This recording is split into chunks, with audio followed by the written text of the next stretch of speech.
Good morning, everyone. Good morning. So my name is Tom Kinter. I'll be giving a short educational talk today.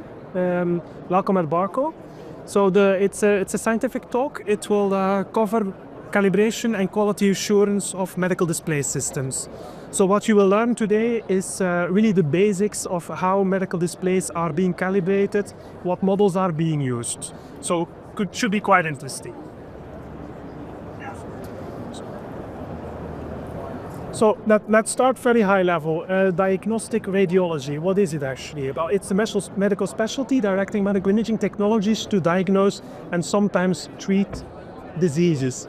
So really the challenge that, one of the challenges that radiologists are having is that it's sometimes very difficult to find subtle features into medical images with a noisy background.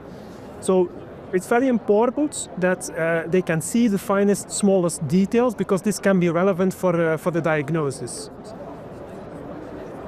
So what does that mean for the requirements for a display system?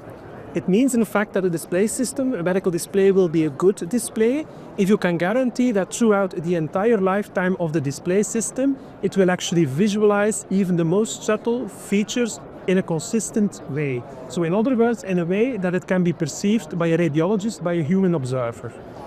Seems simple, but it's not that easy to do. You really want to have a display that through its entire lifetime will visualize those most subtle things in a consistent way. That brings us to the question, what does that mean that something is visible? How can you actually define that? When is something visible? You can see that here with an example. It's very clear that on the bottom right you cannot see the subtle target. On the other hand, on the top left you can clearly see it. Well, that's straightforward, but can you actually quantify that? Can you make that more objective? Actually, it's quite surprising. So there has been a lot of research on influence of modality characteristics on visibility of medical images. But there is very little research that has been done so far on how to model medical displays, how to model perception of medical display systems. And this is quite surprising because in the end, the medical display is what radiologists are using to look at images. It's the last piece, it's what they look at. So if the display is no good, you can use a very high quality detector, you still won't be able to see the details in the image. So how can you make that objective? How can you actually make sure or understand when something is visible or not? Well, the way that this is done is by means of models of the human visual system. A model of the human visual system predicts whether or not a feature will be visible for the human observer. So it also makes it possible, once you have such a model, to actually specify display systems and design display systems in a way that you will always have visibility of subtle features. I won't go into the details here, but there are quite a lot of perception models that have been designed and that are available. Now in healthcare, it's mostly a Barton's model that is being used at the basis for calibration and QA. And I'll spend a few minutes on Barton's model. So the model of Peter Barton is based on something we call just noticeable differences. So a just noticeable difference is the smallest difference in luminance that a typical observer will perceive in 50% of the trials. So in other words, if you show a subtle target and you take 100 people that look at the target, if it's a just noticeable difference, then half of the people will see it in half of the experiments.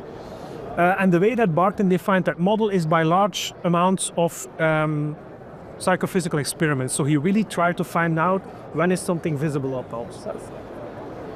Let's just make that a little bit practical. So what you see here is a background, and there will be a target appearing in that background. So just let me know when you start seeing the target. So yeah. Yes, exactly. So thank you for being active as an audience. So what we observed even on the small scale is that some people see it more quickly than other people, and that's normal. We all have different eyes, we all have slightly different way of perceiving images, but that means that it's a statistical unit. So it's not the same for everybody, it's a statistical unit. Yeah, so it differs from person to person, and it will differ from experiment to experiment. without going into details, Barton's model is much more complex than the simple experiment we've done, and it takes into account a lot of psychophysical effects. We mainly used something which we call sine wave gratings. So that's the type of patterns that were used for the experiments. Interesting or relevant parameters of a sine wave grating is actually two things. It's the frequency, the spatial frequency of the sine wave. Three things. It's the luminance, the average luminance level, and it's the contrast of the sine wave. So those three parameters define the sine wave pattern. So by doing hundreds and thousands of experiments, Barton was able to come up with something we call contrast sensitivity functions. So let me spend a few minutes on the contrast sensitivity function. What you see on the vertical axis is contrast sensitivity of a typical human observer. So in other words, how easy will an observer be able to see the target? What you see on the horizontal axis is the spatial frequency. So the sine wave with a certain spatial frequency, going from very low spatial frequency, slow sine waves, to very high frequency, quickly modulating sine waves. Now the interesting thing is, you already see that sensitivity depends on the luminance. Low luminance dark patterns are much more difficult to see, and it also depends on the spatial frequency of the pattern. So, these are, and actually contrast sensitivity is highest for mid-range spatial frequencies. So very slowly changing patterns are hard to see. Then your eye has a peak sensitivity for something which is more or less 4 cycles per degree. And as you go with higher spatial frequency patterns, it's again more challenging for a human observer to see that. So, in healthcare, they didn't want to use contrast sensitivity functions because it's too complex. And a real medical image consists of many, many different spatial frequencies.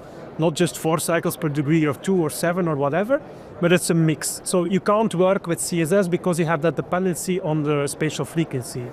So what has been done in healthcare is they came up with a simplification which is called the grayscale standard display function, and that actually assumes that the content is more or less 4 cycles per degree. So you can simplify that CSF curve into something which looks like that.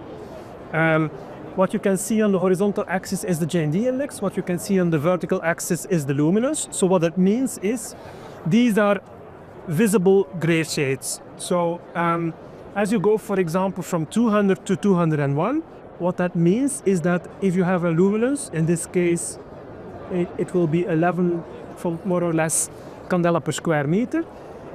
Then if you would look to 201, that will give you the next luminance that you need in order to be able to see the difference between 200 and 201. So that's the way that you need to interpret the curve.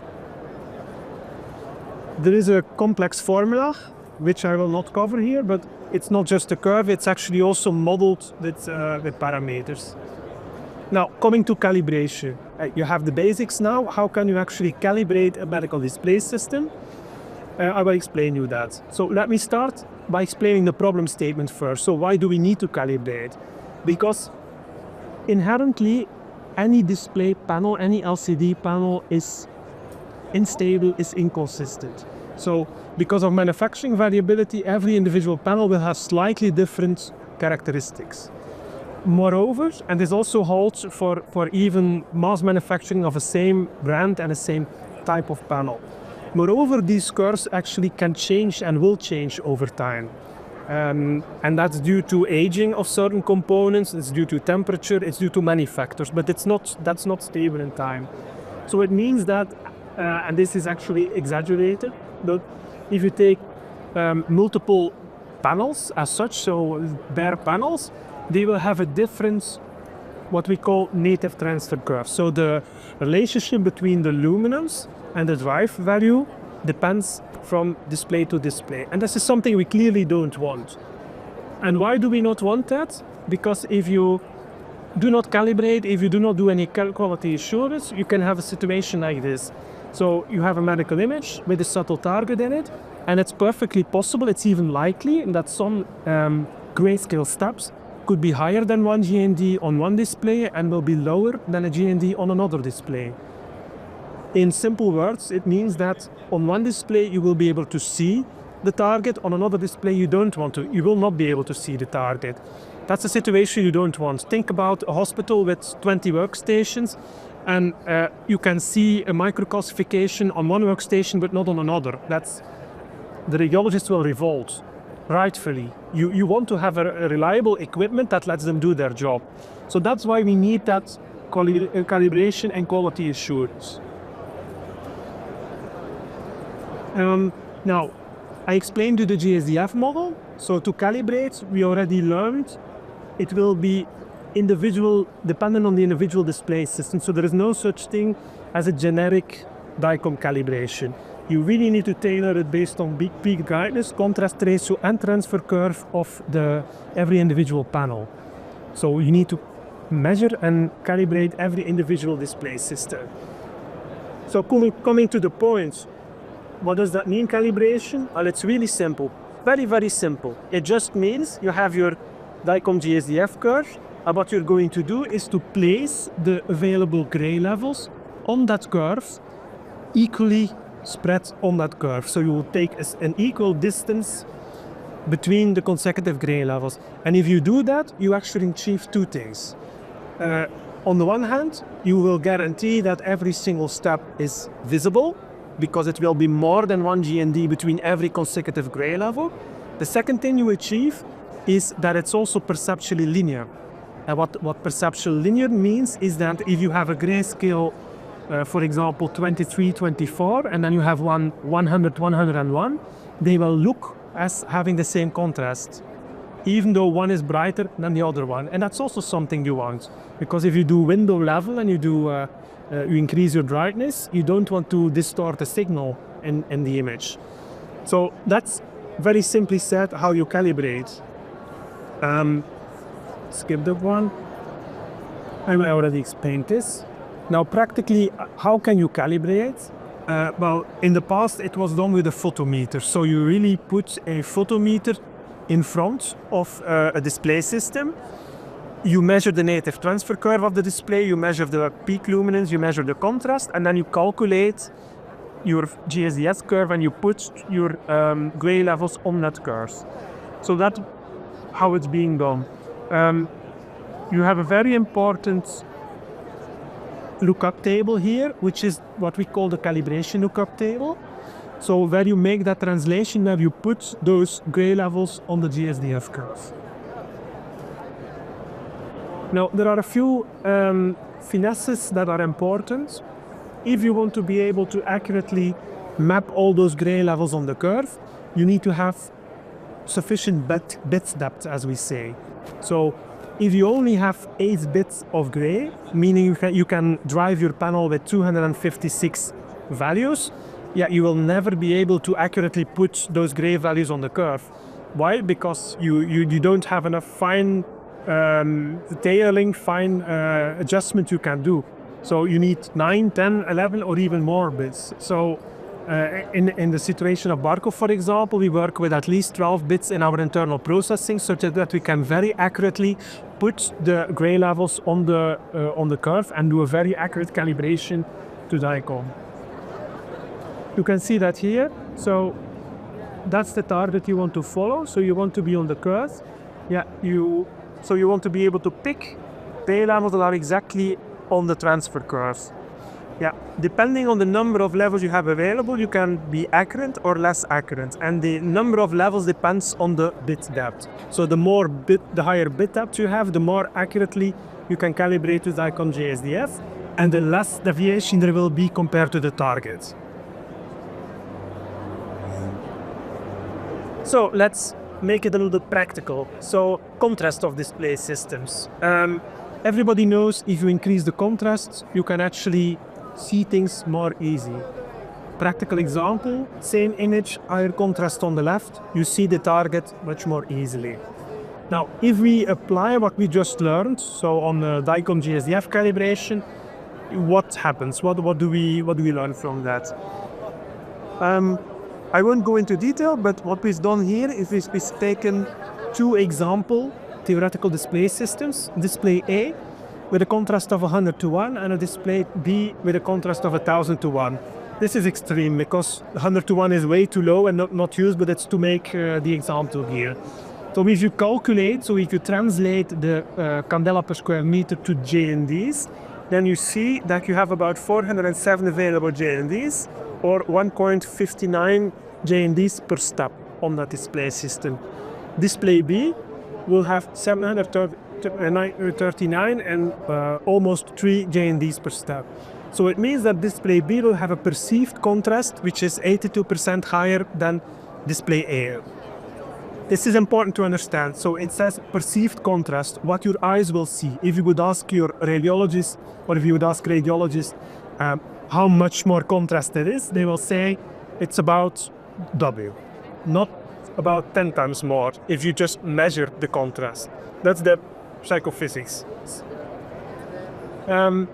So does that mean that you should go as high as possible in contrast? No, because if you go too high, if you go more than 4,000, 5,000 to 1, you actually get into trouble with dynamic adaptation of the eye. So your eye can only handle a certain dynamic range. Think about it like in summer, if you're outside in the sun, very bright environment, and you go inside, it takes some time to adapt before inside you can see details again. So you should not go too high in contrast. And the ideal is something like 2,000, 3,000, 4,000, certainly not more. Okay? On brightness, because if you walk around here on the show and especially on the Barco booth here, we always stress the fact that displays need to be bright. So why is that? Not because we like to make bright displays or we like to use a lot of power or LEDs, but because brightness has a strong influence on detectability of subtle features. So let's again use the what we learned and try to quantify that a little bit. So if you look again, so the two display systems, contrast of 100 to 1, contrast of 1000 to 1. Suppose that you have, it's 2 times the same contrast here, so 2 times 100 to 1. Suppose that you have a very dim display and you calculate how many JNDs you have available on that display system. You will see that there are about 200 JNDs, so this is about from here to here, see where the arrow is, 200 JNDs available for that dim display system. So we do not change the contrast of the display system, but we boost the brightness in the second example. So we go from 10 to 1000 candela per square meter. So contrast the same of the display system, but now you will have 600 JNDs available, which means that you actually have 3 times more JNDs. Also, your perceived contrast will be 3 times more. So it's going to be much more easy to see subtle details on a brighter display, even if the contrast is the same. Yep, that's what I explained here. Then there is something on ambient light that I would like to explain to you. So you know the concept of ambient light and reflections, like on the show floor here, there's quite some ambient lighting. Part of it reflects on the display surface and will actually hit your eye. So what you see on the display is not only the image that is generated, but part is reflection. Even with very high quality coatings, there is still about 2-3% of reflection. Because especially if you have front glass, which is good for maintenance of the display, you will still have 3%. So if you look on the curve, it's something like this that happens. Without ambient light, you have that curve. If you add the ambient light, which is a constant factor that you add, so a constant offset that you add, you end up with something like this. You clearly see that you deviate from your target curve by means of that ambient light. Now the interesting thing is, if you take a dim display, the one on the right, the influence of the ambient light is much higher than when you take a brighter display. And it's normal because there's much more light coming out of the display, so the small error you have because of the ambient light is small relative to the high output of the display. If you have a higher brightness, the error you introduce is much smaller. So that's the importance also of brightness for taking or keeping ambient light under control. Everyone is so... So we mentioned that you need to measure the display system. Of course, you don't want to do that manually because you need to do it periodically, you need to do it a number of times. So that's not feasible, it's not practical to do that manually. So therefore, what Barco has done is actually completely automating the calibration and QA of display systems. So we have embedded sensors. You can see that here on the top, that's our iGuard sensor, which is a very high quality sensor that constantly measures luminance and characteristics of the display system. It constantly will see how well the display is calibrated, and it will in real time apply corrections if necessary. There is also an ambient light sensor present, which will take into account the ambient lighting. Can you really trust that? To make it even more simple, there is a cloud application, QWeb App Enterprise, which allows you to, from the cloud, from one central location, manage all your display systems that are available, even if you're scattered across different sites. You can manage all your assets, your displays from within one application. You can check calibration state of that. You can do corrections. So that really automates QA and calibration. And it's very important because, again, doing that manually is infeasible. It's not feasible in practice. So to conclude, things to remember, well, I explained you very briefly the model of Barton that forms the basis of Dicol JSDF calibration. We've seen that the displays are inherently not stable, so you really need to do periodic calibration and QA of display systems, otherwise you will have errors compared to your target CSDF curves. And then we also learned about contrast and brightness of displays, that this is important. Very important as well, you need to have high quality hardware of your display. If you don't have a high bit depth, if you don't have continuous stabilization, then there is very little you can do. So you really want to have a display that completely automates things for you, that ensures that any moment in time during the entire lifetime of the display system, you will actually have an accurate calibration and reporting on the state of your display systems. Okay, so that was the short 20-minute presentation. If there are any questions, I'm available. You can contact me via what you see there, or you can just talk to me. I'll be around here. Thank you very much. I hope you learned something. Thank you.